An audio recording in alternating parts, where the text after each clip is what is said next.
pedir para você abrir a sua Bíblia, lá na carta aos Gálatas, então, capítulo 5. Eu quero ler a partir do último verso do capítulo 5, que é o versículo de número 26, e vou fazer a leitura até o capítulo 6, versículo 5, tá bom? Gálatas 5, verso 26, e a gente vai ler o capítulo 6 até o versículo de número 5. E o tema que eu queria trabalhar com vocês hoje é sobre relacionamentos.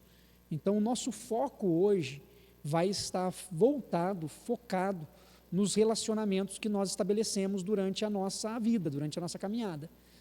Porque faz parte da nossa vivência de fé a forma como nós lidamos com os relacionamentos. E os relacionamentos é algo muito, muito forte na fé cristã, porque ninguém vive sozinho, certo? Você não vive sozinho. A gente estabelece relacionamentos o tempo todo. São relacionamentos familiares, né? Relacionamento do marido com a esposa, dos pais com os filhos, dos irmãos com as irmãs, do filho com o pai, né? O caminho inverso. Nós temos relacionamentos no trabalho, então nos relacionamos com os colegas de trabalho, com o chefe, com o funcionário, nos relacionamos com os vizinhos, né? Nós temos vizinhos no bairro em que moramos. Bom, relacionamento é algo presente o tempo todo, e a gente sabe o quanto é difícil os relacionamentos, né? Relacionamento é algo que exige de nós muita maturidade, paciência, domínio próprio, aí vem todo o fruto do Espírito junto, né, que a gente viu a semana passada, na nossa reflexão. Então, Paulo, quando ele escreve aqui a carta aos Gálatas, e ele vai falar sobre a importância de vivermos no Espírito e também andarmos no Espírito, que é o versículo 25 do capítulo 5, logo em seguida ele vai falar sobre relacionamentos. Então, num primeiro momento, o que Paulo está dizendo? Como deve ser a vida de alguém que é dirigido pelo Espírito de Deus nos seus relacionamentos? Como o Senhor trabalha conosco para que nós possamos ter relacionamentos mais saudáveis? Então, se você, no decorrer da nossa reflexão, quiser compartilhar, falar, fique à vontade, tá bom? Se qualquer coisa dá um sinal aí, que eu paro para que você também possa compartilhar. Então, versículo 26 do capítulo 5. Não nos deixemos possuir de vanglória, provocando uns aos outros, tendo inveja uns dos outros. Irmãos, se alguém for surpreendido em alguma falta, vós que sois espirituais, corrige-o com espírito de brandura e guarda-te para que não sejas também tentado. Levai as cargas uns dos outros, e assim cumprireis a lei de Cristo. Porque se alguém julga ser alguma coisa, não sendo nada, a si mesmo se engana. Mas prove cada um o seu labor, e então terá motivo de gloriar-se unicamente em si e não em outro, porque cada um levará o seu próprio fardo. Até aí. As palavras do apóstolo Paulo vai vir numa perspectiva de que aqueles que são espirituais deveriam ter uma postura de cuidado também para com os outros. O que é ser espiritual para o apóstolo Paulo aqui nesse texto? Você ser espiritual é você andar no Espírito, é você discernir a voz de Deus falando com você, e desta forma você colocar em prática aquilo que o Senhor lhe ensinou. Isso é ser espiritual. Ser espiritual não é tão somente tentar passar uma imagem de alguém que é pacífico, que tem vida de oração. Não se refere a uma imagem, mas ser espiritual é de fato andar no Espírito, seguir a voz do Espírito, ter uma vida no Espírito, e sendo dirigido então pelo Espírito de Deus, a postura nossa, ela deve ser diferente. Então, tudo aqui nesses versos vai passar por essa importância de termos uma vida de comunhão com Deus, e essa vida de comunhão com Deus vai se manifestar nos relacionamentos. Como podemos dizer que amamos a Deus a quem não vemos, e não amar o nosso próximo a quem vemos, né? Já é a palavra de João na sua carta, ou seja, nossa vida com Deus nos leva a relacionamentos profundos e de muito cuidado, porque nós precisamos ser suportes uns dos outros. Então, Paulo vai dizer no primeiro momento aqui, que nós precisamos nos libertar do orgulho, da vanglória, né? Alguns textos vai trazer a expressão vanglória e outros textos vão trazer a expressão orgulho. Vanglória e orgulho são a mesma coisa, são sinônimos, e se refere a esse sentimento que há no coração humano em que nós queremos nos promover ou cuidar tão somente de nós mesmos. O orgulho. Você sempre procurar glória para si. Você se sentir vazio de honra. Sabe quando a pessoa precisa ser bajulada para se sentir bem? Quando a pessoa ela precisa, sempre que ela seja posta em evidência para que ela se sinta valorizada, reconhecida. Oi? Faz bem para o ego, isso aí. Né?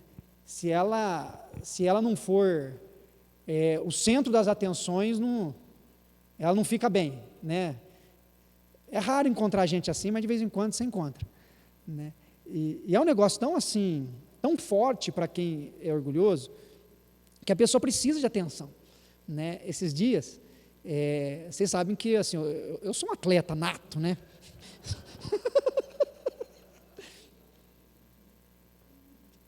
E eu fui jogar futebol de campo. Conheci uma turma aí que o Todd me apresentou, e eu fui jogar futebol de campo. E tem um rapaz que jogou contra o meu time, que ele não é muito bom. Ele é um jogador mediano, conseguiu fazer um gol com muita dificuldade.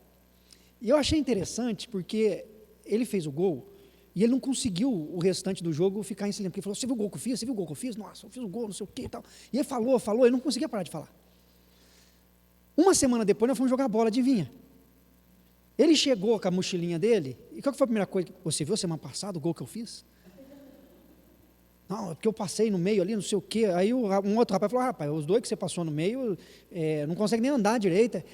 Aí ele ficou indignado, não, mas eu fiz um gol, peguei não sei o quê e tal. Porque a pessoa não consegue, e ele passou o treino da semana seguinte inteira, falando de um gol que ele fez na semana passada. Mas por quê? A pessoa não consegue, ela precisa estar evidente. E isso acontece, às vezes, conosco.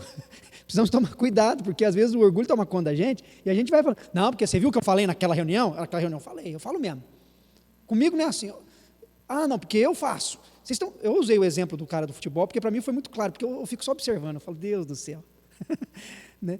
Só que a gente vai sendo tomado pelo orgulho, ou seja, a gente se sente vazio de honra, e a gente precisa falar das nossas conquistas, dos nossos talentos, dos nossos dons, para que as pessoas nos deem honra, para que as pessoas reconheçam o nosso valor.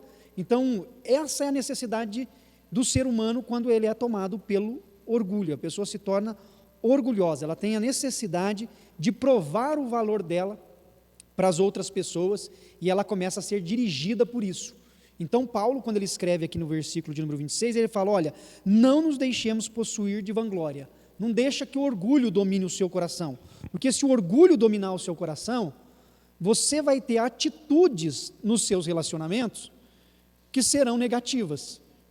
Quais são as atitudes que nós podemos demonstrar se o orgulho tomar conta da gente? Nós podemos ser provocadores ou podemos ser invejosos. São duas características que ele coloca no texto. Olha, não deixe que a vanglória domine o seu coração, provocando uns aos outros ou tendo inveja uns dos outros. Provocar uns aos outros. Provocar é você se pôr numa condição de competitividade com o outro. O orgulho pode nos tornar competitivos no sentido de nos acharmos superiores aos outros e sempre estarmos provocando as pessoas para uma disputa. Porque se eu me sinto melhor do que o outro, eu provoco. Porque eu acredito que eu sou melhor, então eu vou conseguir ganhar. Então é mais fácil provocar. Quem se sente inferior não provoca, certo? Só se for muito sem juízo, né? Eu lembro que na minha pré-adolescência, eu sempre fui santista, né? Graças a Deus. E eu peguei uma fase do Santos, na época, o Santos perdia tudo. Né? Era uma fase difícil. Não. Está vendo? Está provocando já. Não provocar aí uns aos outros, irmão. E o Santos perdia demais. Então, qual que era a minha tática? Eu provocava e mexia com os meus colegas antes do jogo. Porque, vamos supor, o Santos vai jogar hoje à noite. Eu mexia o dia inteiro, porque eu sabia que no dia seguinte eu não ia poder mexer, porque o Santos ia perder. Então eu provocava antes. Mas eu tinha consciência. Mas no caso aqui, essa palavra provocação é você criar uma disputa com o outro, porque você sabe que você tem uma característica, uma qualidade que é maior do que a do outro, e você então se põe numa disputa. Você vai disputando, você vai provocando, você vai instigando o outro. É disputa. Sabe aqueles cutucãozinho? Que um vai provocando o outro? Às vezes briga de irmãos. Às vezes o maior provoca, porque ele é maior e é mais forte. E às vezes o pequeno provoca.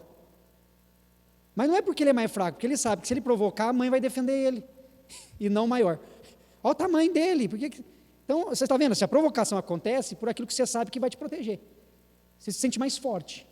E Paulo está dizendo que nos nossos relacionamentos, nós podemos nos tornar pessoas que provocam. E a inveja, que é o sentimento de que você tem o direito ao que a outra pessoa tem, ou você acha que aquela pessoa não tem o direito de ter o que ela tem. Ou você quer para você o que é do outro, ou simplesmente você acha que o outro não deva ter o que tem, mesmo que você não queira para si. É a inveja. Então, nos sentimentos, nos relacionamentos, Paulo trata da vanglória, do orgulho, manifesto dessas duas formas. Na competitividade em que eu provoco o outro, ou na inveja, porque eu desejo o que o outro tem, ou não quero que ele tenha o que ele possui, e isso vai tomando conta do meu coração, e por isso os meus relacionamentos vão se deteriorando. Então, provocar e invejar são duas coisas que podem acontecer nos nossos relacionamentos se o Espírito de Deus não nos dirigir. Nós vamos nos complicando nas relações. Provocar e invejar. Provoco porque me sinto mais forte, ou invejo porque me sinto mais fraco. O orgulho, ele nem sempre provoca a mesma reação. O orgulho ele pode se manifestar num complexo de superioridade, por eu me sentir melhor eu provoco, mas ele pode também se manifestar num complexo de inferioridade, por me sentir menor eu invejo. E o duro que é assim mesmo. Eu creio, né, que Paulo aqui, ele resumiu muito bem as nossas relações quando o Espírito de Deus não está dirigindo a gente, ou a gente está provocando, porque o provocar não é só mexer, assim, é você instigando a pessoa, né? Você vai criando esse clima, né, de confronto, em qualquer lugar, né? Até no meio religioso, vamos supor, um pastor chega para outro pastor e fala, a minha igreja cresceu tantos membros esse ano e a sua? A minha diminuiu. Vocês estão vendo? É provocativo, você está tentando comparar um com o outro. Eu vendi esse mês, eu vendi 500 mil reais, meio milhão eu vendi esse mês. E você, vendeu quanto? Eu vendi 200. É que eu tenho a lábia, né? É provocativo, você está vendo? É provocativo. Então, não. E aí, você está bem? Nossa, se melhorar, estraga. E você? Não estou bem, não. É uma relação provocativa. Então, os relacionamentos vai sendo provocativos. Isso a gente vê, inclusive, em relacionamentos conjugais. Marido provoca a esposa? A gente vai provocando. Por quê? Porque está na natureza pecaminosa do ser humano. Se não for a direção do Espírito, você acaba provocando ou tendo inveja. Então, tanto a pessoa que se sente superior, quanto a pessoa que se sente inferior, ela acaba entrando nesse processo de um relacionamento que não é saudável, um relacionamento que não é bom.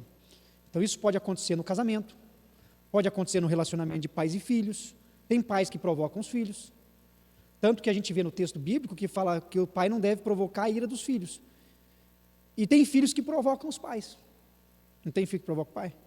Vai provocando, vai medindo força, né? O filho vai medindo força, né? Assim, provocação, ele vai vendo até onde vai o limite, né? E é engraçado, é pequenininho, né? Já nasce provocando, né?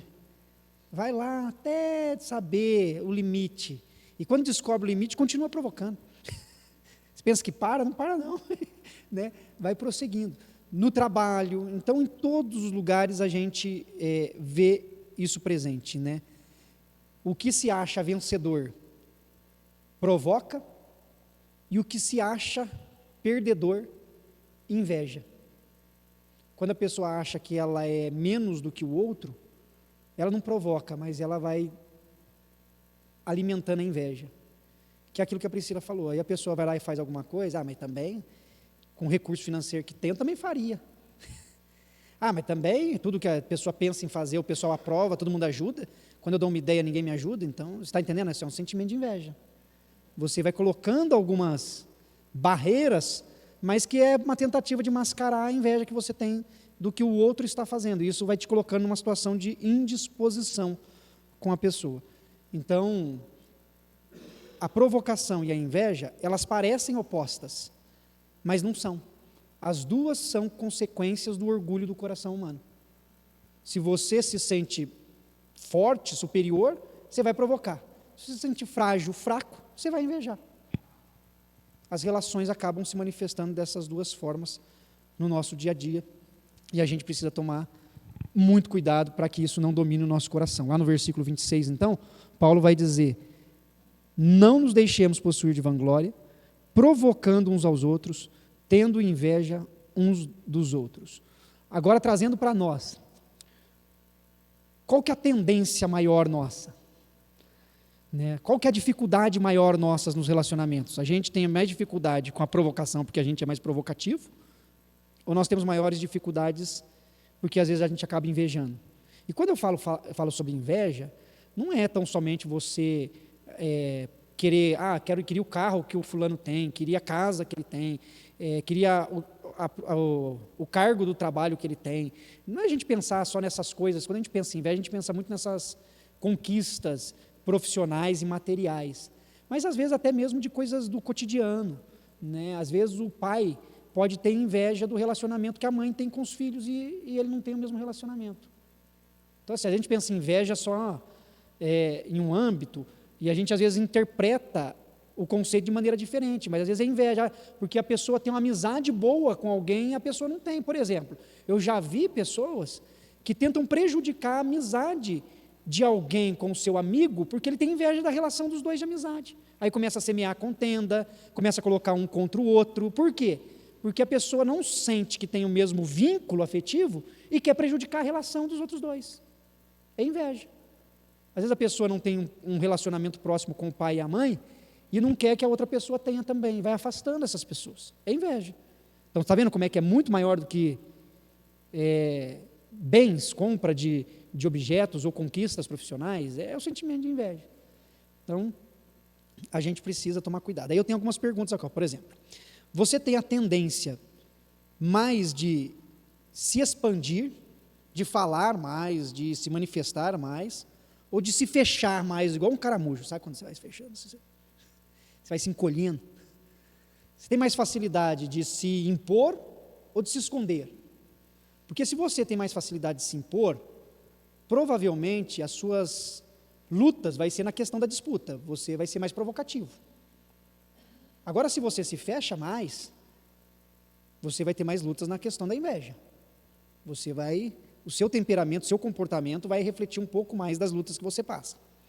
Você tem a tendência de iniciar discussões com as pessoas, ou você evita totalmente o confronto? Você é aquele que gosta de, não, eu vou falar mesmo, e fala, e não sei o quê, e provoca, e instiga. Ou você, quando vê que o negócio pode ser, não, peraí, não tem nada para dizer, não quero. Você tem dificuldade total no confronto.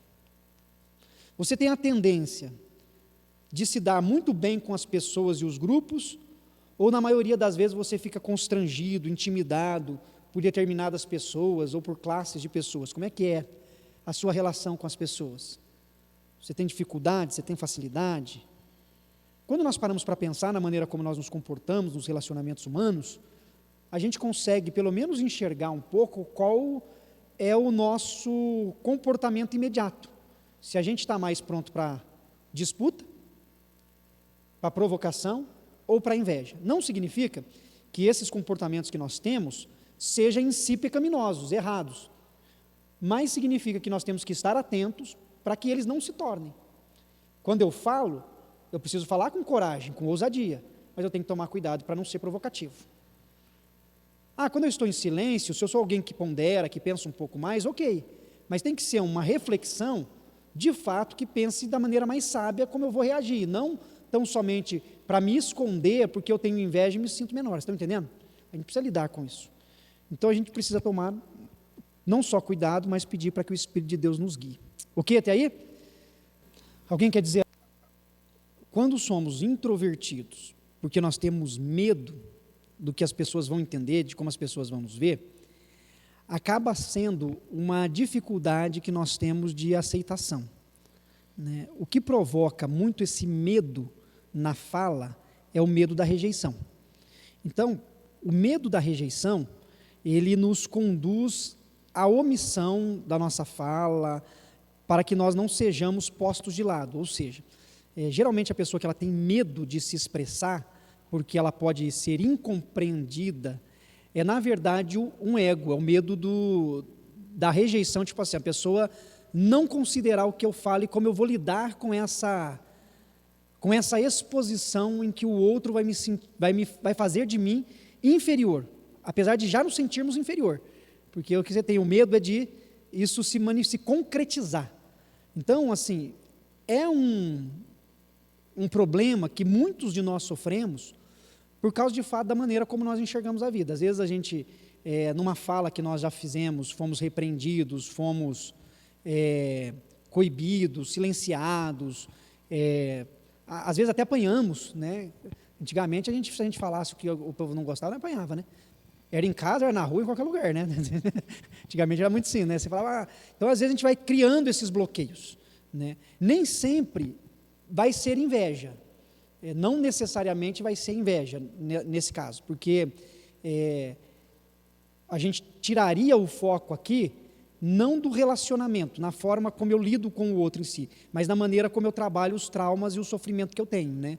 Então esse medo de se expressar, ele está muito mais ligado a forma que eu entendo a vida e como eu me sinto aceito, acolhido, recebido, do que a maneira como eu trato o outro pelo que ele tem ou que ele possui. Pode até ter inveja, porque às vezes você pode olhar para uma pessoa que se expressa, que dá opinião, que manifesta, nossa, eu queria ser assim, eu queria ter mais confiança para poder falar mais, queria ser mais audacioso na fala e tal, mas não consigo, né? Pode até ter a inveja, mas a raiz nesse caso, se eu entendi bem a pergunta, porque ela está fundamentada no medo, é esse receio de se expor e de fato não ser aceito e isso provocar mais sofrimento e dor no coração humano.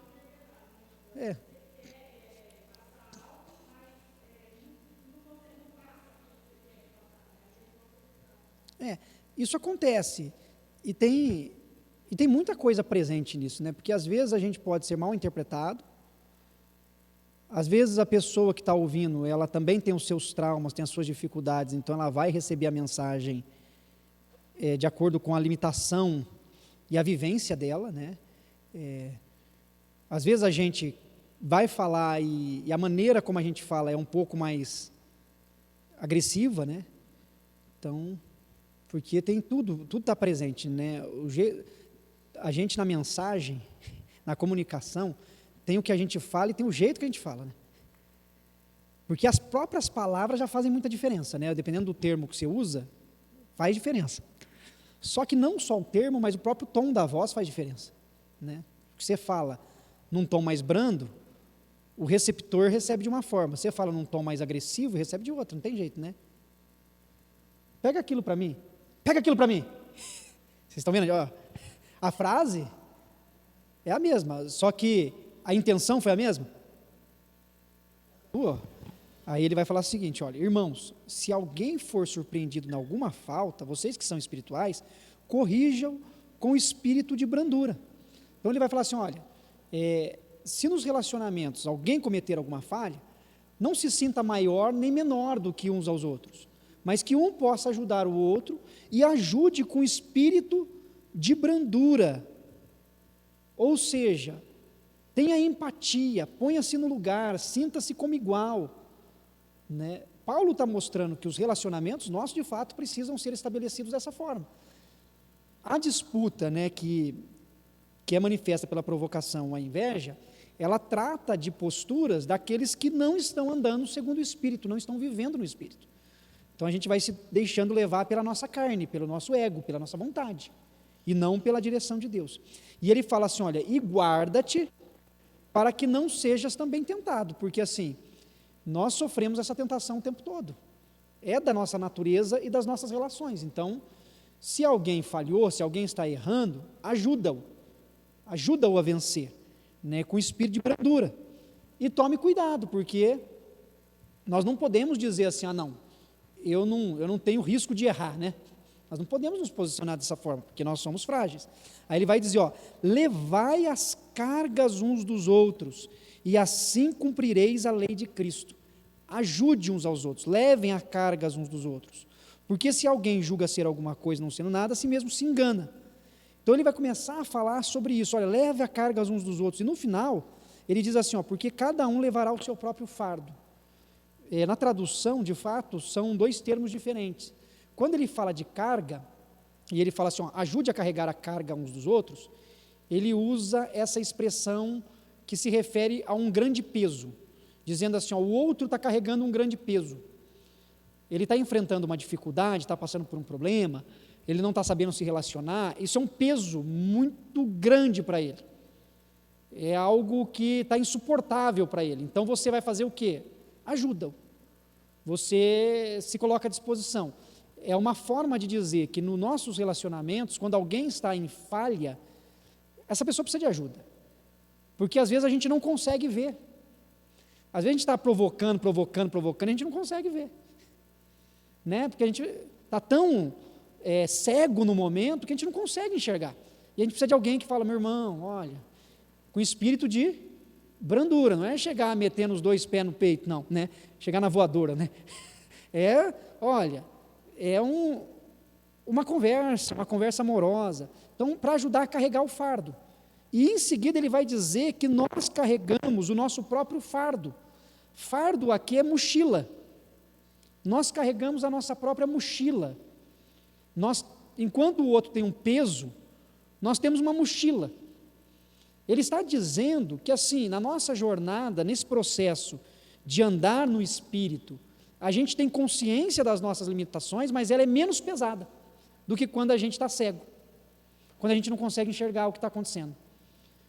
Então ele faz essa comparação, mostrando que aquele que está na sua fragilidade, ele não consegue enxergar e o peso é insuportável, mas que nós conseguimos, nas nossas lutas, carregar a nossa mochila e assim compreender de uma maneira melhor e prosseguirmos para a glória de Deus durante a nossa caminhada. E a gente precisa fazer isso com humildade, né? Ter um coração onde a gente se põe no lugar do outro.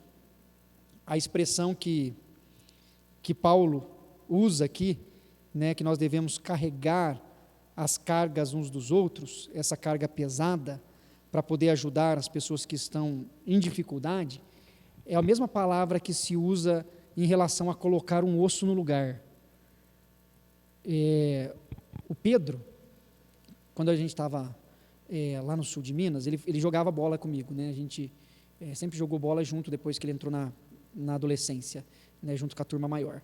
E o Pedro foi jogar futebol de campo com a gente, e o futebol era bem disputado lá, né? E o Pedro, ele tomou um encontrão, uma entrada, e ele caiu, e na hora que ele caiu de mau jeito, deslocou o ombro. Na hora a gente não sabia que tinha deslocado o ombro, né? Ele caiu, sentiu dor, falou, está doendo, eu vou ficar ali fora um pouco. Falei, não, então tá bom, né? Aí eu continuei jogando um pouquinho, né? E aí eu vi o Pedro muito assim, curvado, eu falei, não está certo isso não, né? Aí eu parei, saí do campo, falei, e aí? Ele falou, está doendo muito, pai. Falei, não, vamos para o hospital, né? Vamos ver se aconteceu alguma coisa. Chegou no hospital, de fato, tinha tirado o ombro do lugar. E o corpo foi esfriando, né? Quanto mais vai esfriando o corpo, mais dor vai sentindo e pior vai ficando. Aí o médico olhou, avaliou, falou, não, saiu do lugar mesmo. Aí falou assim, vou ter que pôr. Aí, aquela dor para pôr no lugar, né? Aí ele pegou o braço do Pedro, ai, até que ele conseguiu fazer o movimento, voltou no lugar, parou a dor na hora. Né? Foi imediato. E a expressão que Paulo usa aqui nesse texto é essa, de que você no processo de ajuda ao outro, você ajuda a colocar o osso no lugar.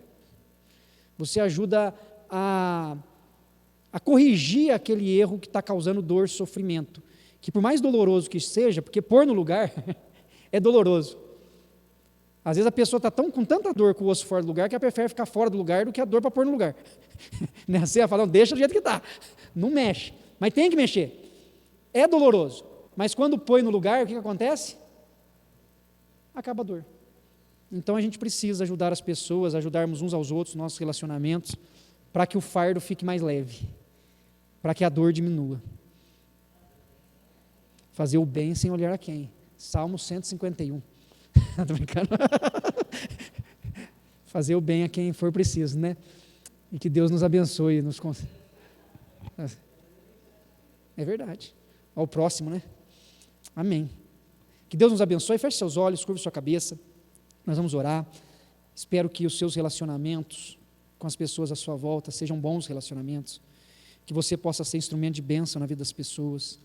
No seu marido, na sua esposa, nos seus filhos, nos seus irmãos da igreja, na vida da liderança da igreja. E que nós também sejamos bênção na sua vida. Que os nossos relacionamentos sejam relacionamentos dirigidos, orientados pelo Espírito Santo de Deus. Senhor, toda honra, toda glória e todo louvor pertence ao Senhor. Sabemos, ó Pai amado, que somente a direção do Teu Espírito pode nos trazer relacionamentos cada vez melhores, mais profundos, em que não queremos e não nos colocamos numa condição de disputa e nem mesmo, ó Pai amado, numa condição de inveja. Um relacionamento em que o amor do Senhor e o temor ao Senhor é de fato o que nos une e que nos faz ajudar uns aos outros humildemente, sempre carregando a carga uns dos outros e ao mesmo tempo levando as nossas próprias mochilas, levando aquilo que a nossa vida nos apresenta, aquilo que o Senhor permite que aconteça durante a nossa jornada. Portanto, sê conosco, ó Pai, dá-nos sabedoria, discernimento e que nas nossas relações, tudo o que fizermos, seja para a honra, glória e louvor do Teu nome. Em nome de Cristo Jesus oramos. Amém, ó Pai.